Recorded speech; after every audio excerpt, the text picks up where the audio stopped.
The radio crackled once, then twice, then steadied into a thin stream of urgent noise. Contact, single shot, North Catwalk. Stand by. Do not return fire. The words carried through the cavernous interior of Hangar 12 like a curse. The hangar was enormous, a hulking steel belly full of scaffolding, cranes, and half-dismantled equipment wrapped in tarps that looked like bodies under sheets. Light fell in hard, angled bars from high windows, slicing dust into glitter. Somewhere, a warning light spun and painted the walls with a slow red blink, as if the building itself had a pulse. Sergeant Mara Voss stood on the upper catwalk with her cheek pressed to the cold bite of her rifle stock. She did not move. Below her, a man crumpled on the concrete, his clipboard skittering away like something trying to escape. For a moment, his body was only a shape, one more piece of detritus in a hangar full of shapes, until the spreading darkness beneath his shoulder made it unmistakable. Blood pooled and widened, turning the pale gray floor into a stained map. The silence after the shot was thick enough to choke on. Mara kept her eye on the optic, her breath slow, her fingers straight along the guard now that the work was done. That discipline had been drilled into her, with bruises and repetitions and 1,000 shouted corrections. Discipline was the only reason her hands weren't shaking. Discipline was the only reason her thoughts stayed in lines instead of spiraling into noise. Down on the floor, bodies shifted. Operators ducked behind crates and pallets. Someone yelled for a medic. Boots scraped. Radios hissed. Above them, hidden in the lattice of steel and shadow, Mara adjusted the angle of her barrel by a fraction and watched a doorway to the east. She had hoped someone would burst through it. She had expected a man with a pistol and a panic-stricken face, someone whose guilt would be visible the way heat shimmered off asphalt. Someone easy. No one came. Her team leader's voice, clipped and familiar, cut through the confusion again. Stand by. I said stand by. Nobody fires. Identify the shooter. It was Captain Holt. Even through the radio's static, Mara could hear the control in her tone. Holt's voice always sounded like it belonged to a person who had already decided what the world was going to do next. Mara's throat tightened. Identify the shooter. Holt didn't sound puzzled. She didn't sound uncertain. If anything, she sounded almost resigned, as if the answer had arrived in her mind the instant the shot cracked, solid and heavy. Mara wondered, briefly, what gave her away. Then she reminded herself she didn't have the luxury of wondering. She had a route. She had rehearsed it in her head, like a prayer. She had measured distances with her eyes. She had marked the hangar's bones and joints, where the catwalks intersected, where ladders dropped, where blind corners offered cover. She had done it in the way that soldiers did, the way her instructors had taught her. Map every space, every exit, every opportunity. She had also mapped the people. Below, Captain Holt stepped out from behind a forklift. She was not tall, but she moved with the quiet authority of someone who never needed to shout. Her gaze swept the hangar in a slow arc, and the frantic energy below her seemed to draw back as if repelled by gravity. Holt's eyes paused, just for a beat, on the catwalk above. Mara felt that pause like a fingertip pressed against the base of her skull. Holt raised the radio. Lock it down. Nobody leaves the hangar. Check every angle. Find where the shot came from. Her gaze lifted again, deliberate, and this time it fixed on the upper structure where Mara lay prone behind a support beam. Mara did not blink. Holt didn't point. She didn't call her name. She didn't even change her expression. But the air between them tightened into something thin and sharp. And Mara understood, with a chill that ran down her spine, that Holt already knew. Not because of evidence. Not because she'd seen the muzzle flash. Not because she could trace a bullet's path by instinct alone. Because of the trigger itself. Because of what it took to pull it. Because only one person in Holt's world would have done it that way. Mara's jaw clenched until it hurt. There had been a time, not so long ago, when she had believed her loyalty was simple. A straight line. A single direction, upward, forward, toward mission and flag and the clean, comforting idea of duty. Then she had learned that duty was not always clean. Sometimes duty was a hand that squeezed your shoulder and said, "Trust me, and the moment you did, the ground under your certainty cracked. Sometimes duty was a locked door in a corridor you weren't supposed to enter, and the faint sound behind it that made your skin crawl. Sometimes duty was a file miscategorized and misfiled, a few pages of numbers and names that didn't match what you've been told. Sometimes duty was a single shot. The man on the floor below was not a soldier. He was a civilian liaison, a logistics coordinator, a man with a tan vest full of pins and a smile that never reaches eyes. His name was Dorian Kemp, and he had been assigned to their unit for the past 3 months, tracking shipments and requisitions, and the kinds of supplies no one questioned until they were missing. Mara had questioned them. She had questioned why crates labeled medical weighed like metal. She had questioned why manifests changed between one checkpoint and another. She had questioned why Holt's reports and Kemp's logs never aligned. She had questioned why the unit kept getting sent to places that didn't make sense. When she asked those questions aloud, she'd gotten looks, some annoyed, some wary, some pitying. People didn't like questions that threatened the comfortable rhythm of their days. But Holt had liked questions. Holt had always liked questions, so long as they stayed within the boundaries of what Holt wanted to answer. Mara had once admired her for that. She still did, in a twisted way. Captain Holt had built this team from scraps and survivors. She'd pulled operators out of other units, trained them hard, bound them into something that moved like a single organism. They trusted her because she never asked them to do something she wouldn't do herself. They trusted her because she made the impossible seem inevitable. They trusted her because she was right so often it felt like prophecy. Mara had trusted her too, until the day she overheard Kemp and Holt speaking in a storage corridor where the security camera had been conveniently turned toward a blank wall. Kemp's voice had been oily, amused. "You can't keep losing inventory like this, Captain. People above you notice patterns." Holt's voice had been quiet. "People above me notice what I allow them to notice. You're pushing your luck. I'm pushing my mission. And if your people start asking questions..." Holt had paused. "Then I'll decide whether they're still my people." Mara had frozen behind a stack of supply crates, her pulse loud in her ears. Holt had known, somehow, she always knew. When she walked away, her boots had stopped for a moment, as if she could smell Mara's fear in the air. Then she'd kept going, and Mara had stayed hidden, shaking with the realization that the captain she'd sworn to follow might be the one steering them into something rotten. Mara had told herself she'd been wrong. She told herself she'd misheard. She told herself there was context she didn't understand. Then a week later, a small village on the edge of a disputed zone had gone up in flames. During what was supposed to be a recon support mission, the official story said insurgents had stored munitions there. The official story said the explosion was accidental. Mara had been there. She had seen children running. She had seen a woman clutching a blanket with a shape inside it that didn't move. She had smelled the smoke and the meat sweetness of burning that haunted her dreams. She had also seen a crate, one of theirs, marked medical, split open by debris, spilling not bandages but sleek, dark equipment she'd never seen in their standard inventory. And she had seen Kemp, later, casually replacing the seal on a manifest, as if the village had never existed. Mara's questions stopped being theoretical. They started becoming dangerous.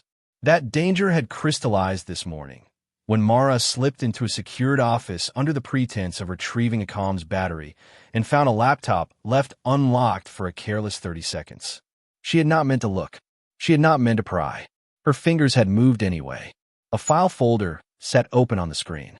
It was titled with an innocuous string of letters and numbers, the kind of name meant to discourage curiosity. But curiosity was Mara's curse. Inside were shipment logs and payment transfers and names she recognized. Names of people in their chain of command, people who would never step into the field, but who controlled everything the field received. There were coordinates, too, pinned like insects to a map, forming a trail that ran from bases like theirs to places that were not on any official mission list. And there was a note, blunt and clinical. Leak risk. VAS, Mara. Action required before end of month. Action required. Before end of month. Mara's mouth had gone dry. She'd read it twice, 3 times, as if repetition would change the meaning.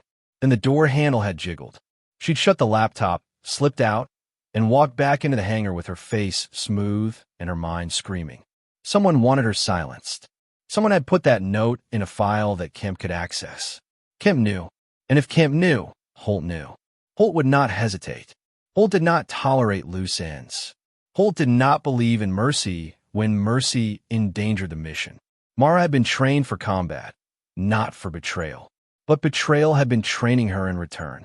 So she had done the one thing she could think of that would buy her time and force the truth into the open. She decided Kemp couldn't walk out of Hangar 12 alive. If Kemp died here, under lockdown, with all eyes watching, Holt would be forced to respond. Investigators would come. Questions would be asked. The file would surface. The chain might unravel. It was a gamble, but it was the only move she had. Now, as Holt's gaze held the catwalk above, Mara felt the gamble's weight settle into her bones. Holt lifted her radio again. Checked the high structures.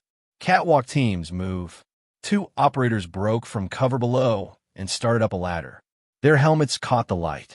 Their rifles were angled upward, ready. Mara's muscles tightened. She could shoot them. She could. She had the angle. She had the skill. She could drop both before they reached the first platform. But then what?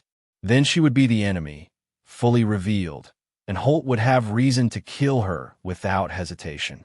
The whole team would hunt her through the hangar like a wounded animal. She'd die here, and Kemp's death would be chalked up to internal sabotage and buried beneath classified reports. No, the shot had been a punctuation mark, not a paragraph. It had to lead to something bigger, something that couldn't be erased. Mara slid her rifle back, inch by inch, careful not to scrape metal. She turned her head to look behind her, into the maze of beams. There was a maintenance hatch 20 feet away that led into the upper ductwork. She'd used it once during a drill. It was narrow, dark, and full of dust, but it would take her out of direct sight. She began to move. Slow, smooth, silent. Below, Holt's voice continued. Nobody panic. This is controlled. We will identify the shooter. We will secure the scene. Controlled. Mara almost laughed. Holt had a talent for calling chaos by another name and making it believable. Mara reached the hatch. Its latch was stiff. She eased it open just enough to slip through. The metal door groaned softly, a betrayed whisper. Instantly, Holt's head snapped up. Her eyes locked on the hatch. Mara's heart slammed. Holt didn't shout. She didn't radio an order. She simply raised her hand in a small gesture, 2 fingers downward. The operators on the ladder froze, then dropped back to the floor as if yanked by a string. Holt knew. Not suspect. Not guess. No. Mara slid into the duct space and pulled the hatch shut behind her, praying the sound hadn't carried. In the narrow darkness, she crawled on her elbows, her rifle strapped tight. The metal under her pressed into her ribs. Dust coated her tongue. Her breathing sounded too loud in the confined space. Ahead, faint light leaked through seams, mapping her path. She followed it toward the far end where the ductwork opened above a storage alcove. She could drop down there, slip behind stacked equipment, and reach the side exit. From there, she could make for the communications building, if she could get a message out before Holt caught her. But Holt would catch her. Holt always caught what she hunted.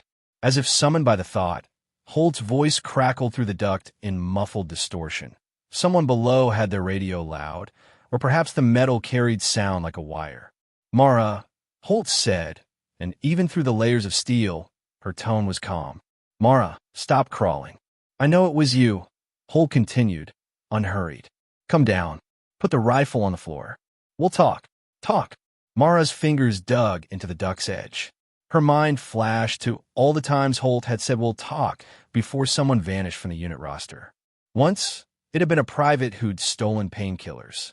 Another time, a comm specialist who'd misplaced a hard drive. They were gone, and the team had been told they'd been transferred. No one asked where. Holt was good at making people stop asking. Mara's voice came out rough. You already decided what to do to me. Holt's reply was immediate. I decided what to do the moment you raised your rifle at Kemp. So she had seen it, if not with eyes, then with instinct. Mara swallowed. You knew he flagged me. A pause, just long enough to confirm it. Yes, Holt said. Mara's throat burned. Then you knew I was marked. You were going to let it happen. I was going to handle it, Holt said. The way I handle everything that threatens this team. By removing the threat. By removing the weakness. The word weakness hit harder than it should have. Mara clenched her jaw until her teeth ached. Holt's voice softened, almost intimate, and that softness was worse than anger. You're not weak, Mara. That's why I picked you. That's why you survived selection when half the candidates washed out. You're precise, controlled. You don't flinch. Mara stared into the duck's dark. Her pulse beat in her ears. And that's how I knew it was you, Holt continued. That shot? Center mass. Clean. No panic. No hesitation. Nobody else on this team would have taken that shot in that moment. Not without permission. Not without a mess. Mara's stomach churned. Holt had admired her. Holt had molded her into something sharp and reliable. Holt knew exactly how Mara moved, how she breathed, how she made decisions under pressure. Holt knew her the way a person knew their own hands. And Holt was using that knowledge now like a leash. Mara forced herself forward again, crawling toward the opening. She could not stay trapped above Holt's voice. She needed space, choices, air. Below, Holt spoke again. You think you're doing the right thing. You think you're exposing corruption. You think you're saving lives. Mara's eyes narrowed. A village burned. Silence. Then Holt exhaled slow. Yes. No denial. No deflection. Just that single syllable like a stone dropped into water. That was you, Mara whispered. That was the mission, Holt corrected. The mission was recon support. The mission was what I made it, Holt said, still calm. That village was a node.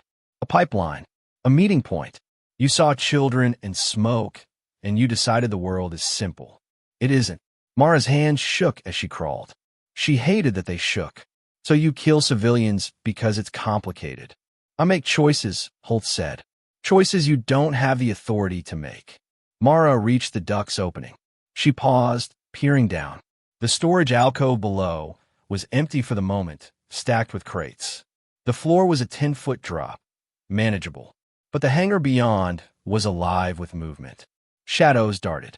Voices echoed. The team was sweeping, controlled but thorough.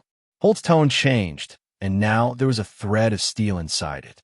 Come down, Mara. This doesn't end with you slipping away. I will not let you fracture what I built. Mara's lips parted, but no words came. She could feel the weight of Holt's conviction. Holt didn't see herself as a villain. Holt saw herself as the only person willing to do what was necessary. And that belief made her more dangerous than any enemy Mara had faced in the field. Mara dropped. She landed in a crouch, absorbing the impact in her legs. The crates around her smelled like oil and old wood. She unhooked her rifle and pressed her back against the pallet, listening. Footsteps approached, 2 sets, quick and coordinated. Mara lifted her rifle, sighting toward the gap between crates. A helmet appeared, then another. Both operators were teammates, faces hidden, weapons raised. Mara's finger hovered near the trigger. If she fired, she'd kill friends. People she'd trained beside. People she'd shared jokes with during long nights on watch. People who didn't know what Holt was doing, or who did know and had decided it was easier not to see. She didn't want to kill them, but she also didn't want to die. Her mind went cold, sliding into that combat clarity that felt like stepping into deep water. She moved before her conscience could argue. Mara tossed a small flash device, one she'd carried for missions and had never expected to use inside her own base. It hit the floor near the operators and detonated with a brutal white pop. They shouted, blinded. Mara darted through the gap, low, fast. She struck the first operator's rifle aside and drove an elbow into their chest, knocking them into a stack of crates. The second swung blindly. Mara caught the barrel, twisted, and shoved. The operator stumbled and hit the wall hard enough to rattle metal. Mara didn't linger. She ran. The hangar's main floor opened in front of her like a battlefield. Forklifts, scaffolding, equipment islands. She sprinted between cover, keeping her head down, moving in erratic angles. Shouts rose behind her as alarms of realization spread. Shooter on the move. Contact. North side, by the cranes. Mara's lungs burned. She dodged past the fallen man, Kemp, whose eyes stared blankly at the ceiling. For a split second, guilt flared like heat. She had killed him. She had chosen that. No matter what Kemp had planned for her, he was still a human being who would never speak again. Mara's guilt did not stop her feet. Ahead, the side exit door loomed. If she reached it, she could cut through the service corridor and make for comms. She could pull the files she'd photographed earlier. Yes, she'd photographed them, hands shaking, using a tiny camera attachment she kept for field intel, and send them out to someone outside Holt's reach. Someone would have to care. Someone would have to act. She slammed into the door's push bar. It didn't move. Locked. Of course it was locked. The hangar had been ordered sealed. Mara cursed under her breath and spun. Another exit, farther across open ground. Too far. She ducked behind a forklift as bullets sparked off metal nearby. Warning shots, perhaps, or panicked ones. The sound made her flinch despite herself. Even after years in combat zones, it was different when the muzzle flashes belonged to people wearing the same patch as you. Through the forklift's frame, she saw Holt stepping into view. Captain Holt didn't run. She walked. The hangar's chaos seemed to part around her, creating a corridor of space. Operators moved with caution, but deferred to her presence instinctively, like animals around an alpha. Holt's eyes found Mara's hiding spot almost immediately. Her radio clicked. Hold fire. I want her alive. Alive. Mara didn't find comfort in that word. Alive could mean many things. Alive could mean restrained and interrogated. Alive could mean a quiet room with no cameras. Alive could mean disappearing in a different way. Holt stopped 10 yards away from the forklift. She rested one hand on her sidearm, but didn't draw it. Mara, she called, voice carrying without strain. This ends now. Mara stayed behind cover, rifle aimed. Open the files. Tell them what you've been doing. Holt's expression didn't change. You don't understand. I understand enough. Mara's voice was tight. You're moving weapons through our supply chain. You're feeding someone. You burned a village to cover a pipeline. Holt's gaze sharpened. You were snooping. Mara didn't deny it. Kemp had a note about me. Action required. That was you. Holt's mouth tightened, not with guilt, but with irritation, as if Mara had pointed out a minor inconvenience. Kemp was sloppy. He put too much in writing. I was going to deal with him. You didn't. I was waiting for the right time. And in the meantime, I was a problem. Holt's eyes flicked over Mara's posture, her rifle, her breathing. You're still my soldier, she said quietly. You don't have to do this. Mara laughed once, bitter. I'm not yours. Something cold crossed Holt's face. Everything on this base is mine. This team is mine. And you, her voice dropped, intimate again. You are my best. The words struck like a hand around Mara's throat. Not because they were kind, but because they revealed Holt's possessiveness. Mara had been a tool Holt sharpened, a weapon Holt trusted, and now that weapon was pointed the wrong way. Holt's tone shifted back to command.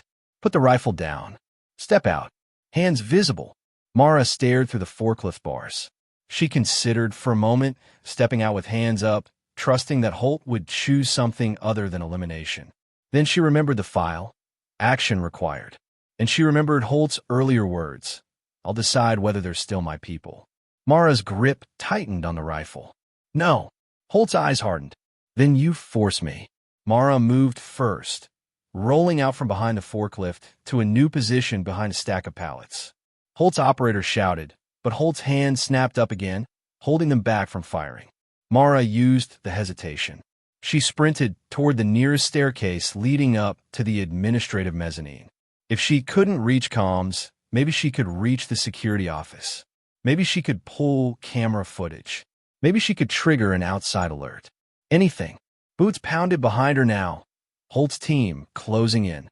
Mara took the stairs two at a time. Her legs screamed. She reached the mezzanine door and slammed into it. It opened into a hallway lined with offices. Fluorescent lights buzzed. The air smelled like stale coffee and toner. Civilization scent in the middle of a war machine. Mara ran down the hall, eyes scanning. Security. Comms. Admin. She found a security office door and yanked it open. Inside, monitors glowed, camera feeds from the hangar and surrounding base. A lone guard spun in surprise, hand going for his radio. Mara leveled her rifle. Don't. The guard froze. His eyes widened. He wasn't one of Holt's operators. He was base security, regular, underpaid, not built for this kind of moment. Mara's voice was firm, but not cruel. Lock the building down? You got orders. He swallowed. Captain Holt, she said. Override it. Mara stepped closer, keeping the rifle steady. Open the hangar exits. Now. The guard hesitated, eyes flicking to the monitors where Holt's figure stood below like a dark anchor in chaos. Mara's pulse throbbed. Please, she said, and hated that she sounded human. The guard's shoulders sagged. His fingers went to the keyboard. If they find out, they will, Mara said. But if you don't, someone's going to die who shouldn't. He typed. Locks clicked somewhere unseen. Mara exhaled, sharp. Send an alert outside the base network. Any oversight channel. Inspector General, military police, anything. The guard's eyes darted. I can't, those lines. Mara leaned in. You can. You just don't want to. You don't want to be involved. He flinched, and Mara realized he was terrified of Holt, even if he'd never met her. Holt's reputation traveled. Mara lowered her rifle a fraction, enough to show she wasn't going to shoot him. I'm involved, she said quietly. I didn't want to be either. The guard's mouth worked. Then he turned and began typing faster, hands shaking. On the monitors, movement surged. Operators poured into the mezzanine stairwell area. Holt's head tilted upward, as if she could feel Mara's location through the ceiling. Mara's stomach nodded. Done, the guard whispered. Alert sent. It'll bounce through external.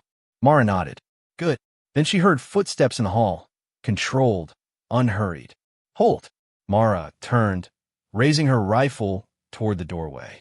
Captain Holt stepped into view alone. She had removed her helmet, revealing short dark hair, slicked with sweat. Her eyes were bright and steady, not wild. She looked like someone who had found the exact center of a storm and decided to stand there. Behind her, the hallway was empty. She'd told the team to hang back. So this was personal. Holt's gaze flicked to the guard, then back to Mara. You've dragged civilians into it, she said. You dragged civilians into it when you burn a village, Mara snapped. Holt's jaw tightened. You think you just saved yourself by sending an alert? I think I made it harder for you to bury this. Holt stepped closer, hands empty, palms slightly out. A gesture of peace or a demonstration of confidence. You don't understand the scale, she said. You don't understand what's at stake. Mara's voice shook despite her effort.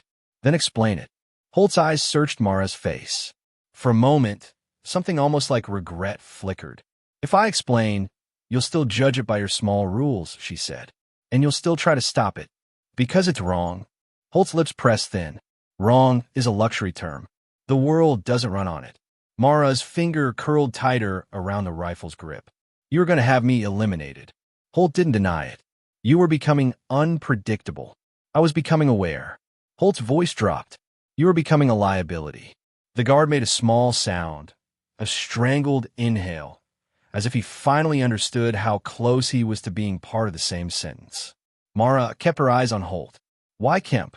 Kemp was a courier, Holt said. A middleman. Annoying, greedy, careless.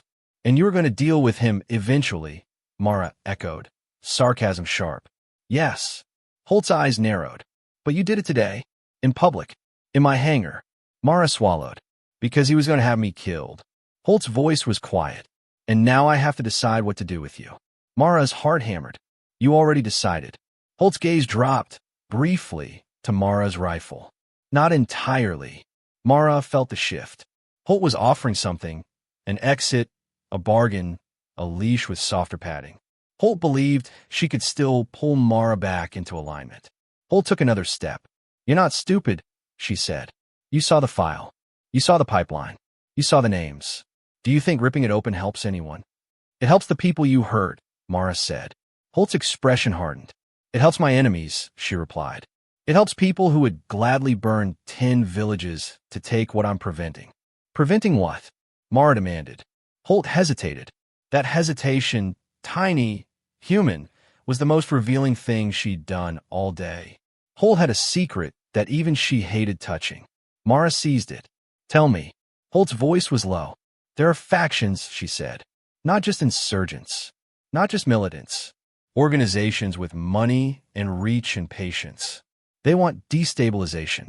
They want supply lines they control. They want our forces chasing shadows while they build power. The weapons moving through our chain? They're not for them. They're bait. Mara stared. Bait? Holt nodded once, sharp. We leak controlled inventory to draw out buyers. We watch where it goes. We map networks. We cut them when the time is right. And the village? Mara's voice cracked. Holt's eyes didn't soften. That village was a hub. We had confirmation that a broker would be there. We hit it. The broker didn't show, but the equipment did. Mara's stomach twisted. So you burned people for a broker who didn't even show up. Holt's face tightened. Yes. The guard whispered, Dear. Holt snapped her eyes to him, and he fell silent instantly, as if he'd been struck. Mara felt cold fury rise. You talk like you're playing a board game. Holt's gaze returned to Mara. I talk like I'm doing what you won't, she said. You want clean hands. You want neat morality. But you joined this world. You trained to kill. You trained to break things. Now you're shocked that it breaks. Mara's voice dropped to a whisper. There's a difference between killing an enemy and killing a child. Holt stared at her for a long moment. The hallway buzzed with fluorescent hum. Somewhere below, in the hangar, distant voices called orders, unaware of how close the whole machine was to collapsing. Holt spoke softly. I'm not asking you to like it, she said. I'm asking you to understand that you can't stop it.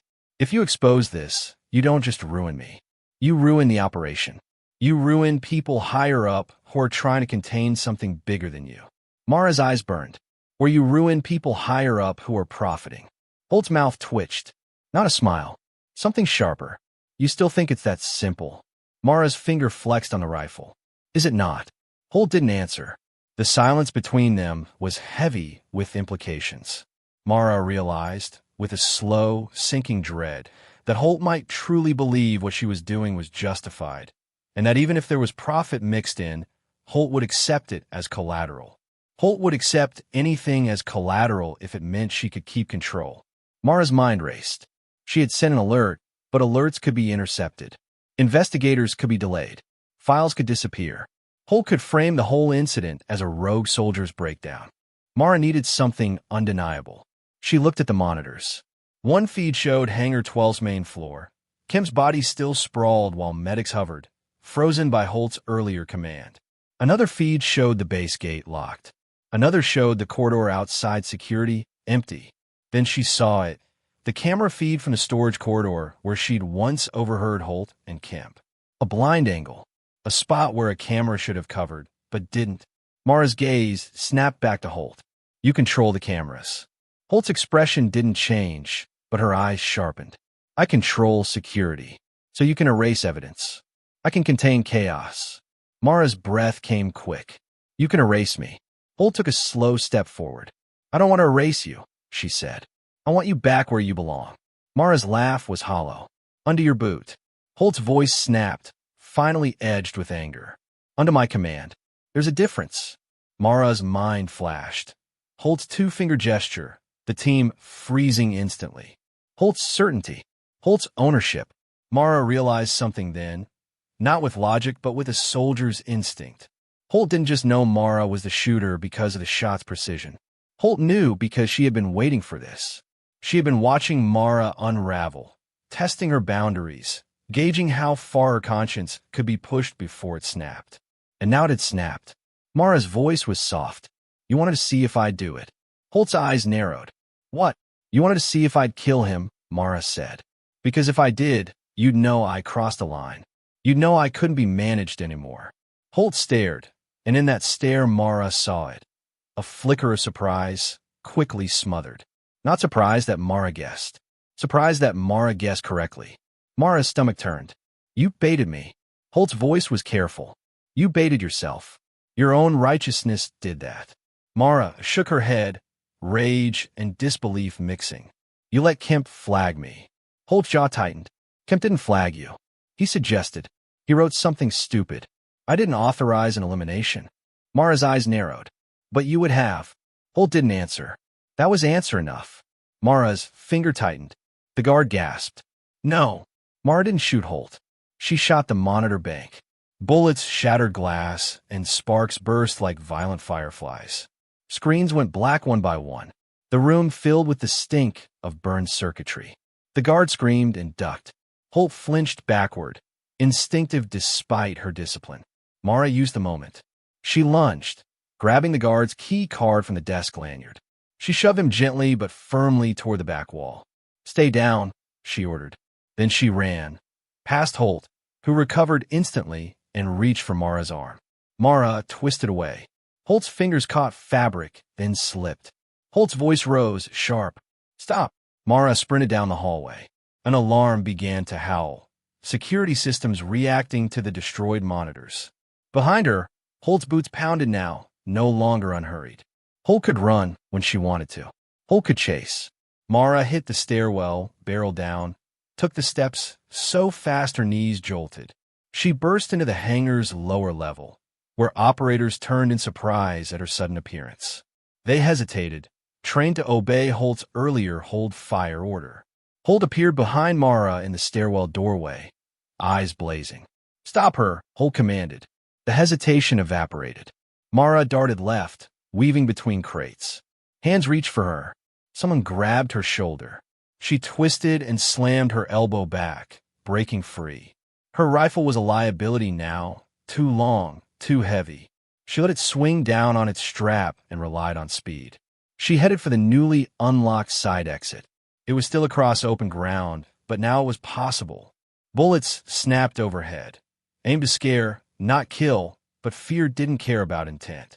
Sparks pinged off a steel beam near Mara's head. She ducked hard in her throat. Her boots hit the concrete in a pounding rhythm. The side exit door came closer.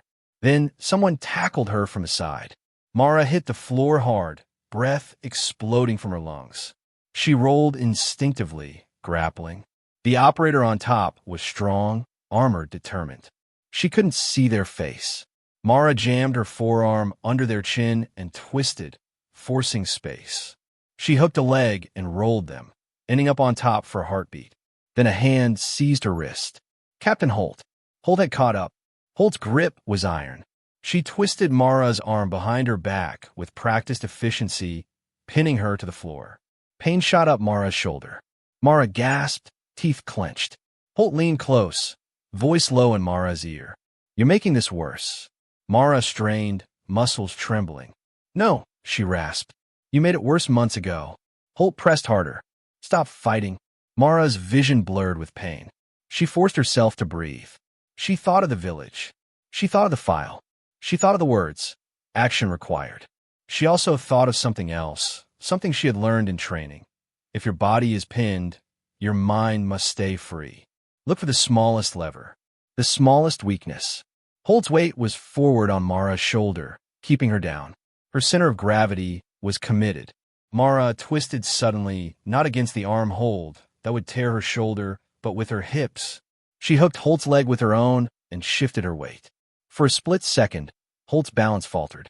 Mara used it to slip her hand toward her belt. She didn't reach for a weapon. She reached for a small data chip tucked into a hidden pocket, one that held the photos she'd taken of a laptop file. Holt saw the motion. Her eyes widened, a rare crack in her composure. Mara shoved the chip into the gap beneath a nearby crate, forcing it into a seam where only a deliberate search would find it. Then she jerked her hand back, as if it had been nothing. Holt's grip tightened, furious now. "What did you just do?" Mara smiled through pain. "Insurance." Holt's voice dropped to a hiss. "You think anyone will find it? I'll tear this hangar apart." "Maybe you will," Mara panted. "And maybe someone outside will arrive first." Holt's eyes burned. "No one's coming." Mara stared at the steel ceiling above, sweat dripping into her hair. "I sent an alert." Holt's mouth tightened. "You think that matters?"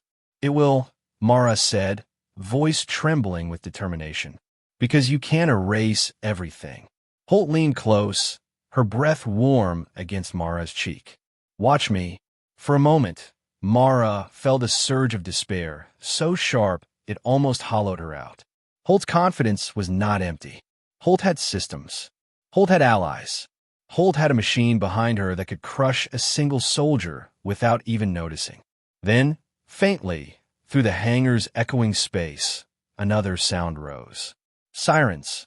Not the internal alarm. Not the base klaxon. Different. External. Vehicles approaching fast. Holt froze. So did the operators around them. Mara's chest heaved as she listened. The sirens grew louder, joined by the chop of rotors, helicopter blades slicing air. Holt's face tightened, calculation blazing behind her eyes. Her mind raced visibly, mapping possibilities, delay, deflect, spin. Mara felt a flicker of grim satisfaction. Something had gotten through. Somewhere, someone had received the alert and decided to act. Holt's grip on Mara didn't loosen, but her gaze lifted toward the hangar doors. "Captain," an operator shouted, voice tense. "Incoming, military police vehicles, 3, maybe 4, and a bird overhead." Holt's expression snapped into command again. "Contain them," she barked. "No weapons raised unless." She stopped. She knew how that would look. Armed operators confronting military police would confirm every suspicion. Holt's jaw worked, and Mara saw the anger under her control, a force like a fire behind glass. Holt leaned in again, voice so low only Mara could hear. "You just shattered this team." Mara swallowed hard. "You shattered it when you used it." Holt's eyes narrowed. "You're going to regret this." Mara met her gaze, even pinned to the floor, even aching. "I already regret what I didn't do sooner." Footsteps thundered near the hangar entrance. Commands echoed, authoritative voices, unfamiliar, not Holt's. "Base security. Stand down. Hands visible. No sudden moves." Holt's operators faltered, uncertain. They had been trained to obey Holt, but they were also soldiers bound by law. The arrival of military police cracked the illusion Holt had built around herself. Holt slowly released Mara's arm. Not out of mercy, out of necessity. Mara rolled on her side, grimacing, clutching her shoulder. Holt stood, straightening her uniform with a single sharp motion, her face already composed into something neutral. Mara almost admired it. Almost. A military police officer entered the hangar, flanked by 2 others. Their weapons were ready, but not aimed. Their eyes scanned the scene, the body on the floor, the scattered operators, the tension hanging like smoke. The lead officer's gaze landed on Holt. "Captain Rian Holt?" Holt lifted her chin. "Yes. We've received an external alert regarding an incident involving your unit. We're taking control of the scene." Holt's voice was smooth. "On what authority?" The officer held up a tablet, its screen glowing with official seals and codes. "On the authority of Oversight Command. You and your personnel will stand down, submit weapons, and comply." Holt's eyes flicked just once to Mara. In that look, Mara saw promise. Not a loud threat, not a dramatic vow, a quiet certainty that this wasn't over. Mara's stomach clenched, but she forced herself to breathe. The officer's gaze shifted to Mara, still on the floor. "Are you Sergeant Mara Voss?" Mara nodded, swallowing pain. "Yes." "What happened here?" Mara's throat tightened. The words would change everything. Speaking them would break the last fragile thread of loyalty she'd once felt for Holt. But loyalty without truth was only obedience. Mara pushed herself up, wincing. She looked at Kemp's body, at Holt's team, at the hangar full of steel bones and secrets. Then she met the officer's eyes. "I shot Dorian Kemp," Mara said, voice steady despite the tremor in her body. "And I can tell you why. But you need to secure Captain Holt's office, her logistics records, and any shipment manifest tied to this unit. Now, before anything disappears." Holt's expression didn't flicker, but her eyes sharpened. The officer's face hardened. "Captain, you'll come with us." Holt's smile was faint and cold. "Of course," she said. "I'm eager to clear this up." Mara watched her go, escorted, still walking like she owned the ground beneath her feet. Mara knew the fight wasn't finished. Holt would have lawyers, allies, narratives. Holt would twist the story into something that made Mara look unstable, rogue, guilty. Mara was guilty. She had killed a man. But guilt could be a door. Sometimes it was the only door left. As the military police began securing the hangar, Mara took a slow step toward the crate where she'd hidden the data chip. She didn't retrieve it yet. Too many eyes. Too many variables. She simply marked the spot in her mind like a star on a map. Then she looked up at the catwalk where it had all begun, the place where she'd lain with her cheek against the rifle stock and made a choice that would follow her forever.